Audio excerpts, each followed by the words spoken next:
At my firefighter academy graduation, my sister stood up in the middle of the ceremony and shouted, "She faked her hours." Not whispered, not questioned, shouted. In front of my parents, my neighbors, my diner coworkers, the retired firefighters who had known my father for 30 years, and the little kids sitting cross-legged near the front waiting to watch the new badges get pinned. "She doesn't deserve that uniform," Harper yelled, pointing at me like I had stolen something from her. She cheated her way into that seat. The whole community hall went silent.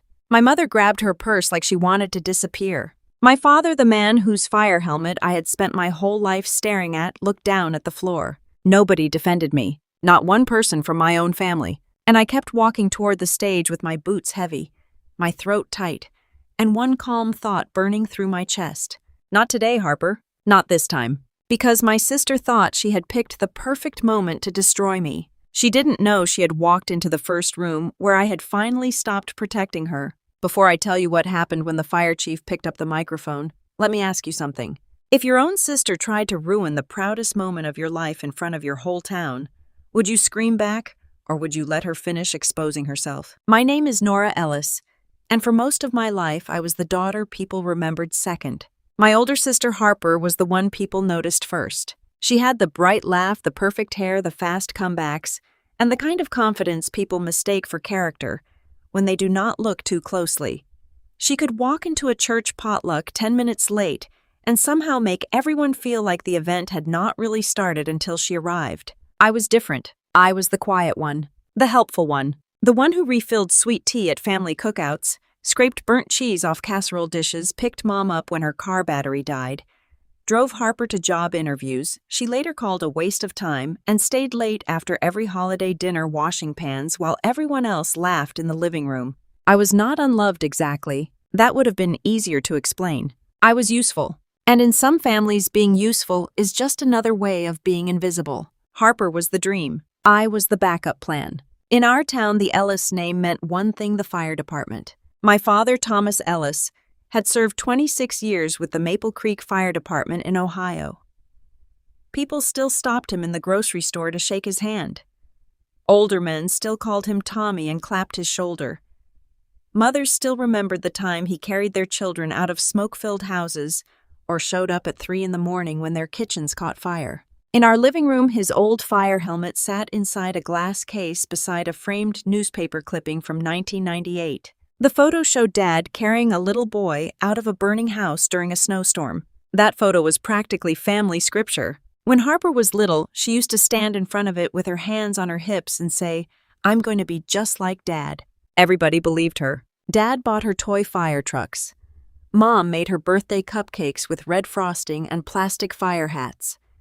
Relatives called her Captain Harper before she could even spell the word captain. I watched from the edge of the room, quietly. When I was 11, I asked Dad if I could try on his old fire helmet. It was sitting on the coffee table because he had taken it out to clean the glass case. I remember touching the brim with 2 fingers like it was something sacred. Harper snatched it before I could lift it. "That's mine," she said. Dad laughed, not meanly. That almost made it worse. "Let your sister have her thing, Nora," he said. So I did. I let her have the helmet. Then the stories. Then the spotlight. Eventually, I almost let her have my future too. The first time Harper applied to the Maple Creek Fire Academy, she failed the physical test. My parents said the equipment was unfair. The second time, she quit halfway through training. My parents said the instructors did not know how to handle a strong woman. Harper said the department was full of small-town men with fragile egos. Nobody mentioned that she skipped workouts. Nobody mentioned that she showed up late. Nobody mentioned that she cried in the parking lot after Captain Rowan corrected her ladder technique, then never came back. In my family, Harper did not fail. The world failed Harper. I took a different road. I worked nights at Rosie's Diner off Route 11. I took EMT classes at the community college in the mornings. I helped Mom run the dessert table at church fundraisers. I paid rent on a tiny apartment above a dry cleaner that always smelled like soap dust and other people's old coats. For years, I told myself I was fine being practical. Then one winter night, a pickup truck slid off the road outside the diner during a storm. I was the first person out the door. The driver was trapped, bleeding from his forehead, breathing so fast he could barely speak. I crawled halfway into the crushed cab, held his hand, and talked him through every breath until the fire department arrived. Chief Alvarez got there with the crew. He saw me kneeling in the snow, my diner apron soaked, my hands shaking only after the driver was safe. He looked at me and said, "You stayed calm." I shrugged like it was nothing. But it was not nothing. That sentence followed me home. 2 months later, I applied to the academy. I did not tell my family until after I got accepted. I knew exactly how Sunday dinner would go. Somehow it was still worse than I expected. Mom had made pot roast. Dad was carving meat at the head of the table. Harper was scrolling through her phone, barely listening until I said, "I got into the Maple Creek Fire Academy." Her thumb stopped moving. Dad looked up slowly. Mom blinked like I had said something in another language. Harper laughed once. Sharp. Cold. "You," she said. One word. That was all it took to make me feel 11 years old again, watching her take that helmet out of my hands. Dad set the carving knife down. "Nora, firefighting is not something you try because you're bored." "I'm not bored," I said. "I've been training." Harper leaned back in her chair. "Since when?" "Since last year." "Last year?" She smiled, but there was no warmth in it. "That's adorable." Mom looked between us. "Well, maybe this could be good. Maybe it'll bring you girls closer." Harper turned to her like Mom had insulted her. "Closer," she said. "Mom, she's using Dad's legacy because she has nothing else interesting about her." The room went still. I looked at my father. Just once. I waited for him to say, "That's enough." He didn't. He looked tired, uncomfortable, like the problem was not what Harper had said, but the fact that I had made everyone hear it. So I said quietly, "I didn't apply to hurt anyone." Harper picked up her fork again. "No," she said. "You applied because people clap for uniforms." That sentence followed me home. People clap for uniforms. For the first few weeks of training, I heard it every time my alarm went off at 4:45 a.m. I heard it when my lungs burned during stair drills, when my palms blistered under gloves, when I fell asleep over flashcards with diner coffee going cold beside my elbow. But I kept going, not because people clapped, because for the first time in my life, I was building something that belonged to me. At the academy, no one cared that Harper had once wanted my seat. No one cared that my father had been a firefighter. They cared whether I could carry my weight, follow instructions, stay calm, and be trusted when things got dangerous. That kind of fairness felt almost strange. Captain Rowan, our training officer, was tough but direct. If you messed up, he corrected you. If you improved, he said so. Chief Alvarez watched quietly from the back during drills, noticing everything. One afternoon after a hose advancement drill, he pulled me aside. "You listen before you move," he said. I braced myself thinking it was criticism. Then he added, "That's rare." I lived off that sentence for 3 weeks. I did not brag online. I did not make dramatic posts. I did not want to give Harper more reasons to say I was chasing attention. But after I passed my first live burn simulation, Linda, my manager at Rosie's Diner, snapped a photo of me in my academy sweatshirt. My face was smudged, my hair was a mess, and I was smiling like I had survived something. She posted it on the diner's Facebook page. "Our Nora passed live burn today. Coffee's on us if you come congratulate her." The post got more attention than anyone expected. Neighbors commented. Old teachers commented. A retired firefighter wrote, "Tom Ellis must be proud." Harper did not comment publicly. She texted me instead. "Enjoy playing hero. Everyone knows whose dream this really was." I sat in my car outside the diner staring at that message until the screen dimmed. Then I turned my phone face down, tied on my apron, and went inside to serve meatloaf specials. That was my first mistake. I thought ignoring her would keep the peace. But silence does not always keep peace. Sometimes silence teaches cruel people that there is no cost to being cruel. The little things started after that. My academy gloves disappeared from my cubby and turned up behind a trash can near the public hallway. An appointment for my CPR recertification got canceled, even though I never canceled it. Someone told a classmate I had only passed a written exam because people felt bad for Tom Ellis's younger daughter. Then Mrs. Keene, the academy coordinator, pulled me aside after class. "Nora," she said gently, "I need to ask you about your volunteer hours." My stomach dropped. "What about them?" "We received an anonymous concern." There it was. Anonymous. That word became a shadow I could not shake. Anonymous concern. Anonymous complaint. Anonymous call. Anonymous person who seemed to know exactly where to press so my confidence would bruise. The complaint claimed I had logged volunteer hours at community safety events I had never attended. Except I had attended them. I had signed children into the smoke detector workshop at the library. I had handed out fire safety flyers at the county fair. I had spent 4 hours in freezing rain helping direct cars during the Christmas parade fundraiser. I knew because my feet remembered, my hands remembered, my body remembered every hour Harper wanted to erase. Mrs. Keene believed me, but belief did not remove the stain. That is the cruel thing about rumors. Even when people do not fully believe them, they start handling you carefully. A few classmates stopped joking with me. One person asked, "Everything okay at home?" Another said, "You know, people are talking, right?" I smiled like my face was not cracking. "Yes," I said. "I know. At home, my family made it worse. Not loudly. That would have been easier. They made it worse in the soft ways families do when they want the wounded person to stop bleeding where everyone can see." One Sunday, I wore my academy sweatshirt to dinner because I had come straight from training. Mom opened the door, saw it, and immediately whispered, "Honey, could you maybe change before Harper gets here?" I looked down at myself. Change? She's having a hard week. It's just a sweatshirt. Mom gave me that tired look, the one that said I was making things difficult by naming them. You know what I mean. I changed into an old gray hoodie I had left in the laundry room years ago. When Harper arrived, she smiled at my clothes. I knew she knew. At dinner, Dad told me Harper had been struggling with identity. Mom said Harper felt left behind. Harper sat across from me, eating green beans, smiling into her water glass. I said, "Someone is making complaints about me." Mom looked worried. "At the academy?" "Yes." Dad frowned. "About what?" "My hours, my appointments, my gear." Harper tilted her head. "Well, are you sure you're not just overwhelmed?" I looked at her. She met my eyes with a calm little smile. That smile told me she knew. It also told me she was enjoying it. I turned to my father. "Dad, do you think I would lie about training hours?" He opened his mouth. Then he looked at Harper, then at Mom, then back at me. "I think everyone is under a lot of pressure," he said. I almost laughed. Not because it was funny, because it was so familiar. In my family, Harper could light the match and I would be told not to complain about smoke. The 4th of July made everything worse. Every year, Maple Creek held a pancake breakfast at the firehouse before the town parade. My dad used to flip pancakes there when he was still active. Mom always brought lemon bars. Harper treated the whole event like a stage-hugging firefighters posing by the engine, laughing too loudly at stories she had heard 100 times. That year, I volunteered from 5 in the morning until noon. I carried coffee urns, wiped syrup off tables, helped kids climb into the old engine for pictures, and showed a group of Girl Scouts how to check smoke alarm batteries.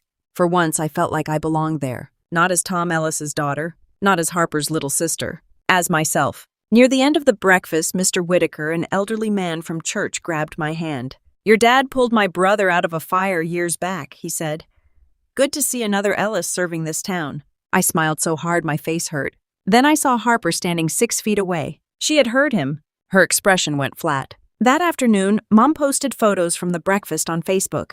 Harper beside the engine. Harper laughing with Dad. Harper holding Mom's lemon bars. Harper under the big red banner that said Maple Creek Fire Family Day. I appeared in one photo. Barely. Just half my shoulder on the edge of the frame, cropped like an accident. I tried to tell myself it did not matter. Then I saw Harper's comment. "Some of us were born into the legacy. Others just show up when there's applause." My chest went hot. I was sitting in my car outside the diner before my shift, still in my academy sweatshirt, reading that sentence again and again. Others just show up when there's applause. I wanted to scream. Instead, I went inside and served burgers to a family of 5, while my own family erased me online. Dad came into the diner near closing. He sat at the counter while I wiped menus. "I saw the post," he said. I kept wiping. "Which one? The one where Mom cropped me out, or the one where Harper called me fake?" He sighed. "Nora." I looked at him. "No, don't Nora me." His eyebrows lifted.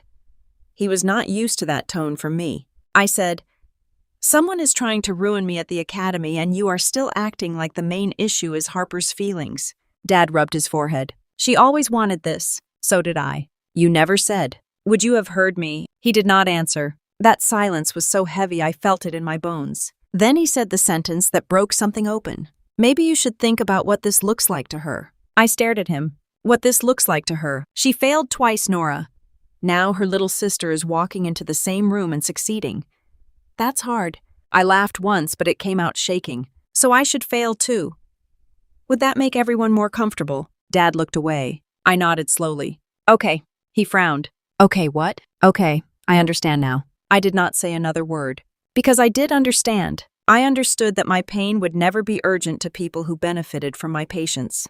2 nights later, my mother showed up outside my apartment. She was wearing her church cardigan, clutching her purse like she had come to deliver sad news. For 1 second, I hoped she had come to apologize. Instead, she said, "Honey, you need to stop provoking your sister." I just looked at her. Provoking her. She says you're humiliating her. By training, by making everything about the academy. I barely talk about it at home. Mom's face tightened. "You know what I mean." "No," I said. "I really don't." She lowered her voice. "Graduation is coming. Please don't make it uncomfortable." There it was again. Comfort. Their comfort. Harper's comfort. The family's comfort. Never mine. I said, "Mom, someone has been lying about me. Someone took my gear. Someone canceled my appointments. Someone called my job pretending to be from the academy." Her eyes flickered. Just a flicker. Enough to tell me she had wondered too. But instead of asking questions, she whispered, "Do you really think your sister would do something like that?" I said yes. Mom's face hardened in that soft, wounded way that always made me feel guilty. "Don't say that about her. Then don't ask me to lie for her." Mom started crying. A year earlier, I would have apologized just to stop her tears. That night, I did not. I let her cry. And when she drove away, I stood in the parking lot under the buzzing yellow light and realized I had spent my whole life mistaking peacekeeping for love. That night, I realized I had not been keeping the peace. I had been paying for it. With my name, with my sleep, with my future. And I was done being the price of Harper's comfort. The next morning, I stopped protecting her. I went to Linda at the diner. "Did anyone call asking about my shifts?" I asked. Linda's face changed immediately. "That blonde sister of yours?" she asked. My stomach dropped. "She called pretending to be from the academy," Linda said. "Wanted to know whether you were really working the nights you claimed." "What did you tell her?" "I told her to send an official request and stop using a fake voice." I almost cried. Not because it was shocking. Because someone finally saw what was happening and did not ask me to soften it. Then Mrs. Delgado, my neighbor, knocked on my door with my missing academy ID badge in a sandwich bag. "Found this by the trash bins," she said. My hands went cold. "Did you see anyone?" She nodded. "A woman in a blue SUV. Blonde. Looked like your sister." Harper drove a blue SUV. Later that week, Marcus, one of my academy classmates, pulled me aside after drill. "I didn't want to get involved," he said, looking uncomfortable. "But at the firehouse open house, I saw your sister near the locker hallway. She asked me which cubby was yours. I thought she was dropping something off." My chest tightened. "What did you say?" He looked ashamed. I told her. I did not blame him. That was how Harper worked. She used normal people's politeness as doorways. I asked Mrs. Keene if the complaint emails had anything in them that sounded personal. She hesitated, then said, "They mention details about your work schedule, your father's history here, and the fact that your sister applied before. Not private secrets, just little family details. The kind of details that make a lie feel real." The lies were not random. They were personal. So I asked Chief Alvarez for a meeting. He listened while I laid out everything. No drama, no screaming, just the truth piece by piece. The texts, the Facebook comment, the calls to the diner, the missing badge, Marcus seeing Harper near the lockers, Mrs. Delgado finding my ID by the trash, the way my parents kept telling me to be gentle with the person trying to break me. When I finished, Chief Alvarez sat back and said, "Nora, we've noticed a pattern too."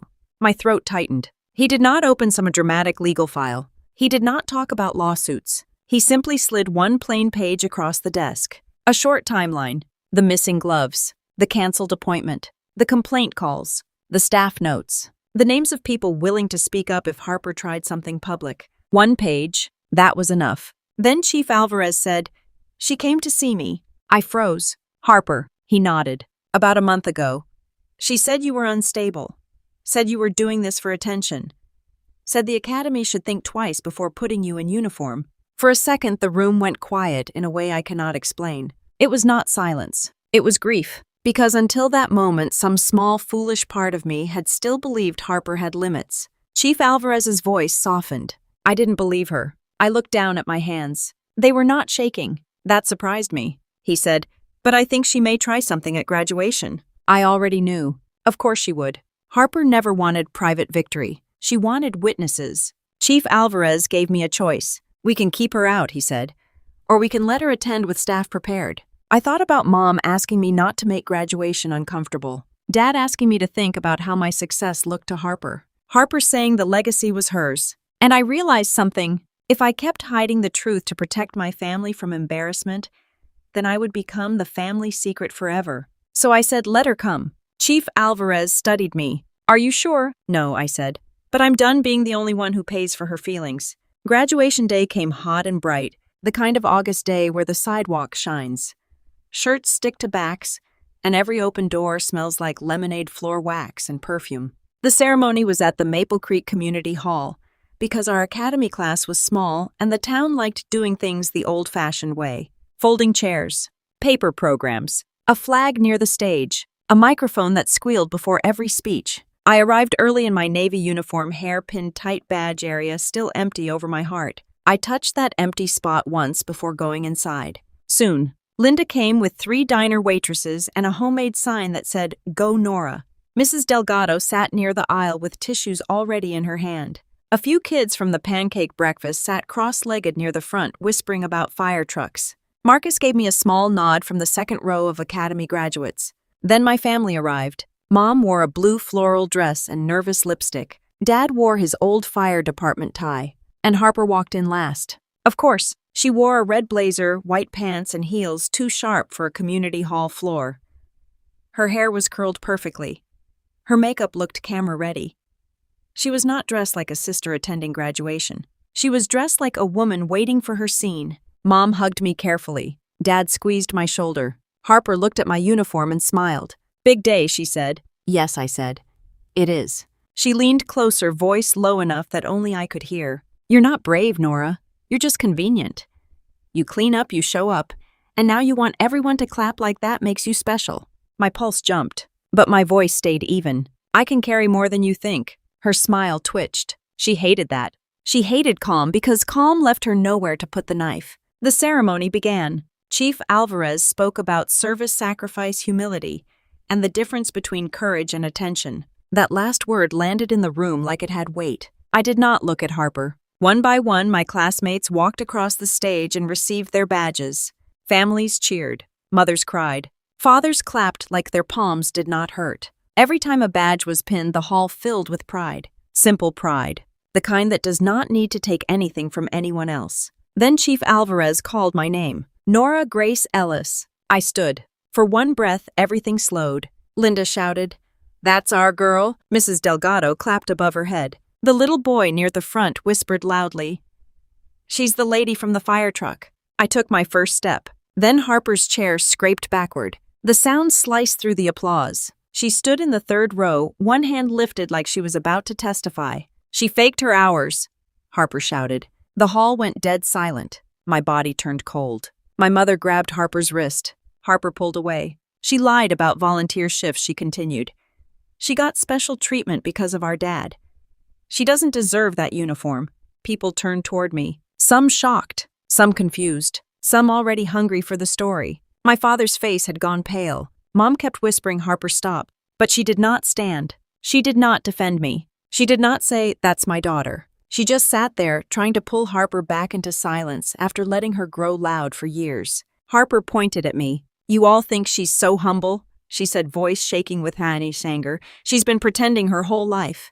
She waits until people feel sorry for her, then she takes what was meant for someone else. That sentence hit me harder than the accusation, because that was not about academy hours. That was what she had believed about me all along. I looked at the stage, at Chief Alvarez, at the badge waiting in his hand, and I kept walking. Step, step, step. My boots sounded loud on the wooden floor. Every step felt like a choice. Do not shrink. Do not run. Do not let her decide what this moment means. When I reached the stage, Chief Alvarez held my eyes for half a second. Then he pinned the badge to my uniform. His hands were steady. Mine were too. He turned to the microphone. Everyone, please remain seated. Harper laughed harshly. Oh, of course, she said.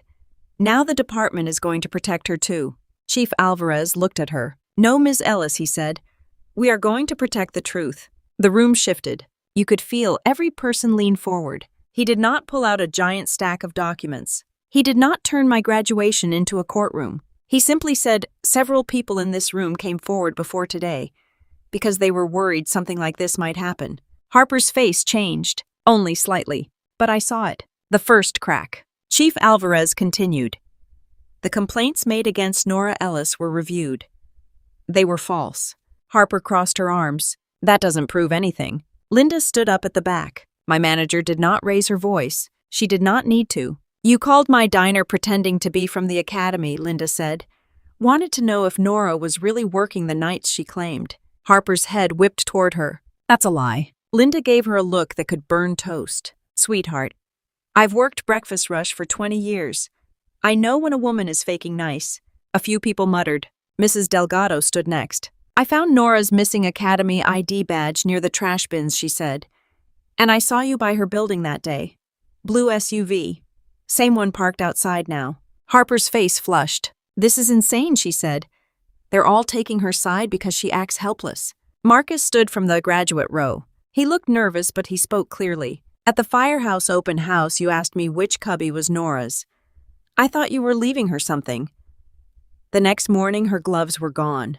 The hall murmured louder. Harper's mouth opened, closed, opened again. For the first time, she had no clean line ready. Chief Alvarez looked at my father. Mr. Ellis, your daughter came to me a month ago and told me Nora was unstable attention-seeking and unfit for this academy. The sentence landed like a dropped plate. My father stood slowly. The chair legs scraped against the floor. He looked at Harper like he was seeing smoke under a door he had ignored too long. Harper, he said quietly. Did you do this? The hall held its breath. Harper stared at him, not at me, at him, because his opinion had always been the prize. You're asking me that, she said. Dad's voice cracked. Yes, and that was the moment her performance broke. Not because of Linda, not because of Mrs. Delgado, not because of Marcus, because Dad had finally stopped shielding her from the question. Harper's face twisted. What was I supposed to do, she snapped. Just sit there and watch her take everything. Mom started crying. Harper threw her hands out. That was supposed to be mine. The department, the stories, the Ellis name. I was the one who wanted it first. I stepped closer to the microphone. The badge on my chest felt warm, like it had absorbed every stare in the room. I said, wanting something first does not mean someone else stole it. Harper turned on me. You love this, she spat. You love everyone feeling sorry for you. No, I said. I hate it. My voice did not shake. I hated every dinner where I had to make myself smaller so you wouldn't feel behind.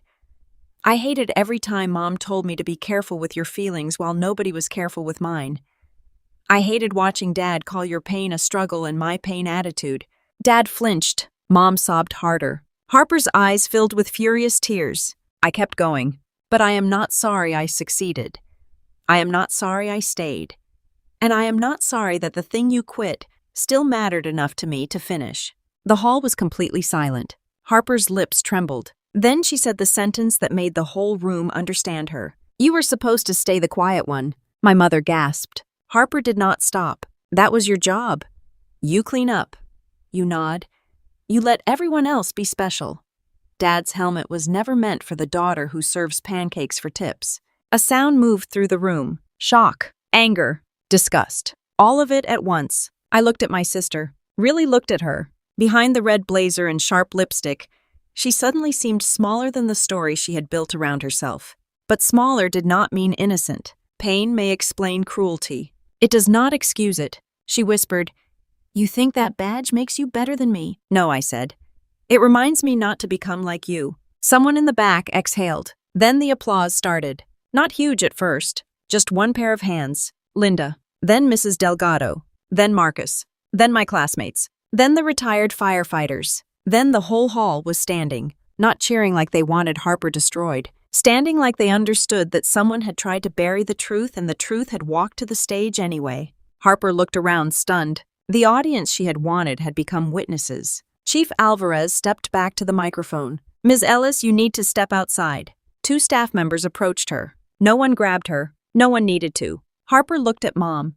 Are you just going to let them humiliate me? Mom cried into both hands. For once, she did not rescue her. Harper looked at Dad. Dad's eyes were wet. He said, You did that yourself. That sentence landed harder than anything else. Harper's face crumpled for half a second. Then pride rushed back in to cover it. She grabbed her purse and walked down the aisle heels, striking the floor like punctuation. At the door, she turned back to me. You'll regret choosing them over your family. I looked at her. No, I said.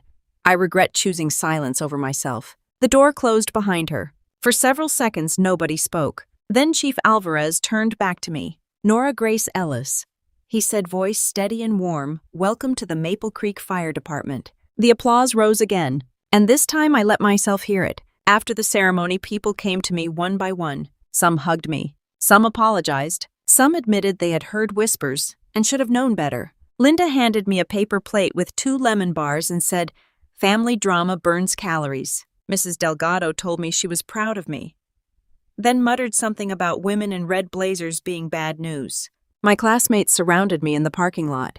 Marcus shook his head and said, you walk through that like a fire. I laughed softly. Felt like one. He nodded. Still came out. That sentence stayed with me. Still came out. My parents waited near Dad's old pickup. For a moment, I almost kept walking. I had earned that right. Then Dad said my name. Nora. His voice sounded different. Not commanding. Not disappointed. Broken. I stopped. Mom's makeup had run down her cheeks. Dad looked older than he had that morning. Like watching Harper fall apart had aged him 10 years, and watching me stand tall had shown him everything he had missed. Dad said, I'm sorry.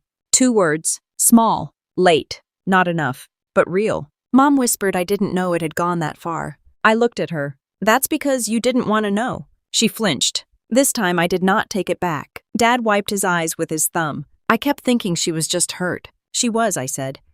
And then she used that hurt to hurt me. Mom cried harder. She's still your sister. I nodded. Yes. And I am still your daughter. That broke her in a way I had never seen before. She reached for me. I stepped back. Not angrily. Clearly. I love you, I said.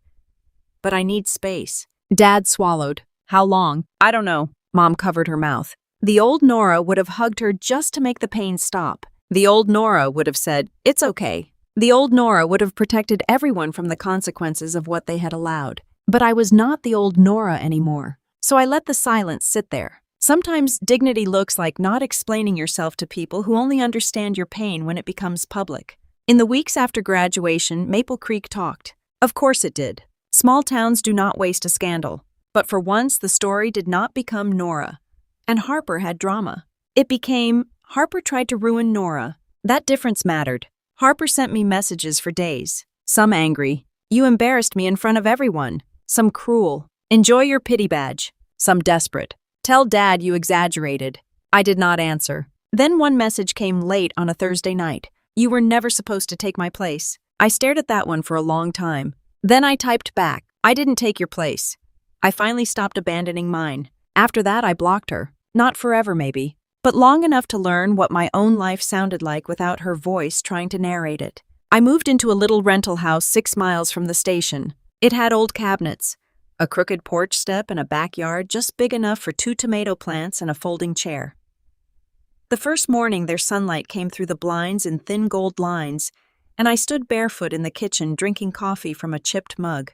No one was disappointed in me. No one was comparing me. No one was waiting for me to apologize for surviving. I cried then, not because I was sad, because peace felt unfamiliar. Dad came by 2 weeks later with a toolbox. He asked if he could fix the porch step. I said yes. We barely talked at first. He worked. I watered the tomato plants. The silence between us was awkward, but not fake. That was something. After a while, he said, when Harper was little, I made her too big in my mind. I looked over. He kept tightening a screw that was already tight. I wanted someone to carry the part of me I lost when I left the department, he said.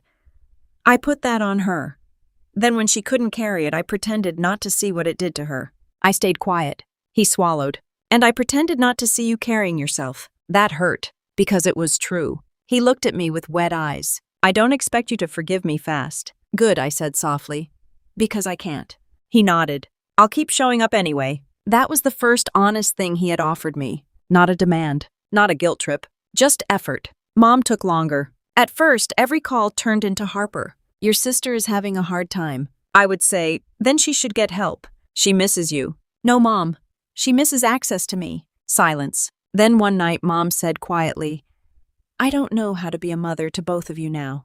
I looked at my badge hanging by the door. My work boots on the mat. My little house peaceful and mine. Start by telling the truth, I said. Months passed. My first call as a probationary firefighter was not dramatic. No burning building, no explosion, just an elderly woman named Mrs. Hanley, who had fallen in her bathroom and could not reach the door.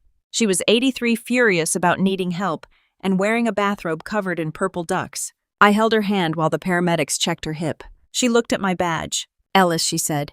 "Any relation to Tom Ellis, my dad?" She smiled. "He was a good man on a bad day." Then she squeezed my hand. "You stand different, though." I smiled a little. "Different how? Like you fought for your own name?" I looked down at my badge, then back at her. I did. That night after my shift, I drove past my parents' house. I did not plan to stop. But through the living room window, I saw the old glass case with Dad's helmet. And beside it, something new. A framed photo of me on graduation day. Badge pinned, chin lifted, eyes steady. Not cropped, not hidden, not standing behind Harper. I pulled over and sat there for a minute, hands resting on the steering wheel. A photo does not fix a family. A frame on a wall cannot erase years of being made small. But it can mark the moment people finally stop pretending the invisible child was never there. Harper and I still have not spoken. Maybe one day we will. Maybe we won't. People like clean endings. A tearful apology. A big family dinner. Everyone passing potatoes and pretending pain has a reset button. Real life is not always that neat. Sometimes the happy ending is a quiet house. A locked door. A phone that no longer lights up with insults. A father learning how to show up without excuses. A mother learning that keeping peace is not the same as protecting her children. And a woman finally understanding that family does not mean handing someone a knife and calling it loyalty. I used to think legacy was something you inherited. A helmet in a glass case. A name people recognized. A story told at dinner until everyone knew who mattered most. Now I know legacy is also what you refuse to continue. I refuse to continue shrinking. I refuse to keep mistaking favoritism for love. I refuse to let my sister's jealousy become the story of my life. That badge did not make me worthy. I was worthy when I was waiting tables after midnight. I was worthy when my mother cropped me out. I was worthy when my father did not defend me. I was worthy when Harper stood in that hall and tried to turn my proudest moment into shame. The badge only reminded me of what I had already earned. My own place, my own voice, my own name. And if you have ever been treated like the extra child, the backup plan, the quiet one, who should just understand while everyone else gets protected, I want you to hear this. You are not selfish for wanting respect. You are not cruel for telling the truth. And you are not betraying your family by refusing to betray yourself. So tell me in the comments, have you ever had to stand up to someone who thought your silence belonged to them? Because mine didn't. Not anymore.